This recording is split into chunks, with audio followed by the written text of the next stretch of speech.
Hola, en esta práctica vamos a estudiar la cinética de la descomposición del peróxido de hidrógeno utilizando la catalasa presente en la papa como fuente enzimática. El objetivo pues es determinar cómo las variables físico-químicas como no sé, el pH, la concentración, la polaridad del solvente y la concentración del sustrato van a afectar la velocidad de la reacción. Para ello, pues se monitoreó en tiempo real la producción de oxígeno mediante un sensor de presión y posteriormente los datos experimentales fueron pues ajustados a un modelo cinético para poder obtener los parámetros cuantitativos pues de la reacción. Para este experimento pues vamos a analizar la reacción entre la catalasa presente en la papa y el peróxido de hidrógeno. Como cualquier enzima, pues la catalasa va a seguir un mecanismo de formación del complejo enzima-sustrato, donde el peróxido de hidrógeno se va a unir al sitio activo, donde existe un grupo hemo con un ion de hierro. Durante la reacción se va a formar un intermediario altamente oxidado, conocido como el compuesto 1. Este es característico de las catalasas. Posteriormente, va a llegar una segunda molécula de peróxido que va a reducir nuevamente a este intermediario y ya vamos a obtener los productos finales que pues serían agua y oxígeno y la enzima que va a recuperar su estado inicial. Como consecuencia, la enzima puede repetir el ciclo catalítico miles o incluso millones de veces.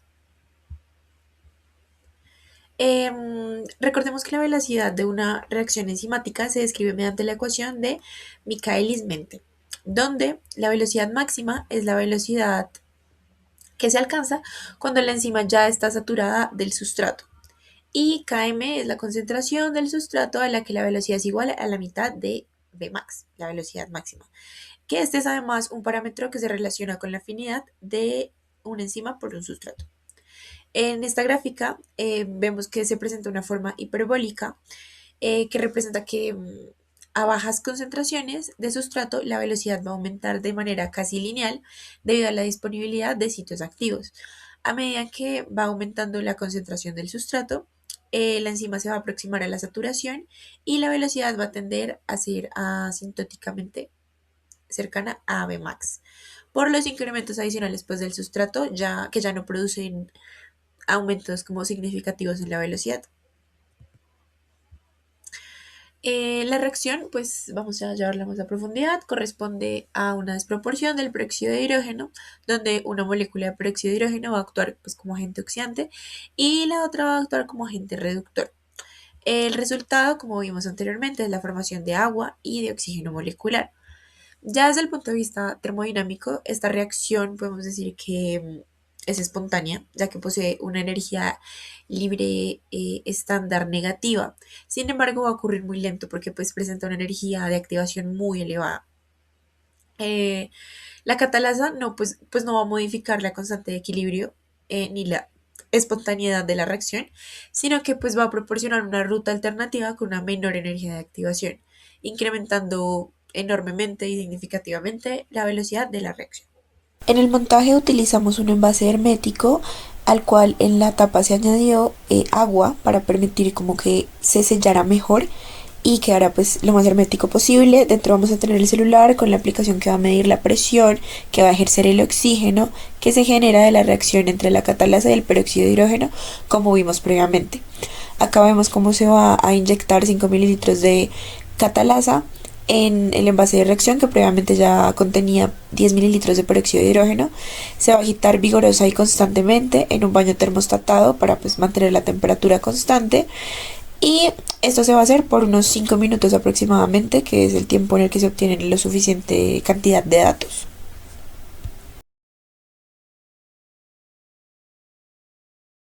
Listo. Ahora vamos a ver el efecto de la concentración y vamos a hablar un poco de cómo fue el análisis estadístico. Entonces tenemos que el sensor pues, va a registrar la presión del oxígeno producido en función del tiempo. Como la presión va a aumentar de una forma no lineal, la velocidad de reacción no puede obtenerse únicamente a partir de una única pendiente de toda la curva, pues porque no sigue una tendencia lineal. Por ello, los datos experimentales se van a ajustar a este modelo empírico que vemos acá, que es de Pmax por Kt sobre 1 más Kt, donde Pmax va a representar la presión máxima alcanzable y K es una constante cinética aparente. Para estimar la velocidad inicial, que es la que nos interesa, el ajuste se va a realizar únicamente sobre los primeros datos experimentales, ya que en este intervalo la concentración de peróxido de hidrógeno prácticamente no ha cambiado y la reacción refleja mejor la actividad y el efecto de la catalasa, que es la que estamos analizando. Entonces, cuando derivamos esta ecuación y evaluamos la pendiente en un tiempo cero, se obtiene que la velocidad inicial es igual al producto Pmax por K. Y este es el parámetro que a nosotros nos va a permitir comparar cuantitativamente la rapidez de reacción entre los diferentes tratamientos. En esta gráfica específicamente de acá vamos a comparar las curvas de presión obtenidas con peróxido de hidrógeno al 4% y peróxido de hidrógeno al 2%.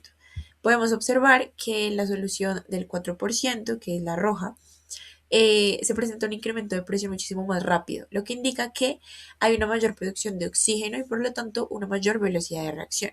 Esto se debe a que una mayor concentración de sustrato va a favorecer la formación pues, del complejo enzima-sustrato. A partir del ajuste de las curvas, que serían la línea azul y la línea amarilla, se calculó la velocidad inicial obteniendo un valor de aproximadamente 2.27 hectopascales para el 4% de peróxido de hidrógeno, lo cual es superior al 2% obtenido al porcentaje obtenido para el 2%, lo que confirma que pues, al aumentar la concentración del sustrato va a aumentar directamente la velocidad de la reacción. Vamos a analizar ahora el efecto del pH. En esta condición se evaluó el efecto del pH de 2.9 sobre la actividad de la catalasa. A partir del ajuste de la curva se obtuvo una velocidad inicial de aproximadamente 2.88 hectopascales, mientras que para la condición control, que fue pues con peróxido del 4%, vimos que fue de 2.27. Aunque teóricamente pues espera que un pH de 2.9 disminuya la actividad de la catalasa debido pues a cambios en la protonación de los residuos del sitio activo y alteraciones como conformacionales. En este experimento pues se obtuvo una velocidad inicial ligeramente superior a la de control que se encuentra en un pH pues más cercano al pH neutro, que es donde tiene una mejor actividad esta enzima. Consideramos que este resultado probablemente se deba a ciertos errores en la toma de datos, ya que de pronto puede que no haya una cantidad suficiente de datos, y al procesamiento de ajuste de los datos más que a un incremento real pues, de la actividad enzimática, por lo que pues, sería necesario hacer réplicas adicionales, tomar más datos para confirmar este comportamiento. Algo similar nos pasa cuando analizamos el efecto de la polaridad del solvente. En este se hizo pues el ajuste de la curva para obtener una velocidad inicial de 6,47 hectopascales, lo cual es superior, muchísimo más superior a la observada en la condición de control. Pero vuelvo y repito, este resultado pues no coincide con el comportamiento esperado, ya que un cambio en la polaridad del medio, especialmente pues en la presencia de etanol, o sea, una mezcla de agua-etanol, lo que hace es que suele disminuir la actividad enzimática, ya que afecta la hidratación y la estabilidad estructural de la proteína. Entonces, pues sí, consideramos que tanto en este caso como en el anterior, el del pH, esta discrepancia puede deberse a limitaciones en el procesamiento de datos y al número reducido de puntos experimentales, que no permite que el modelo represente adecuadamente la forma inicial de la curva, que pues es precisamente la región más importante porque es la que se utiliza para calcular la velocidad inicial. Por ello, pues puede que los parámetros de Pmax y K pues se hayan sobreestimado, generando valores de velocidad iniciales mayores a los esperados. Como conclusiones, tenemos pues que el ajuste cinético presentó limitaciones, por lo que la estimación de la velocidad inicial debe interpretarse con cautela. Como segunda conclusión, tenemos que el sensor de presión permitió monitorear en tiempo real la producción de oxígeno y estudiar la cinética de la reacción de forma cuantitativa. Y como último, tenemos que la concentración de peróxido de hidrógeno mostró el comportamiento esperado para el pH y el solvente, pues sí se requieren más réplicas y un mejor ajuste, pero en general pues se mostró un comportamiento esperado para las concentraciones de peróxido. Muchas gracias.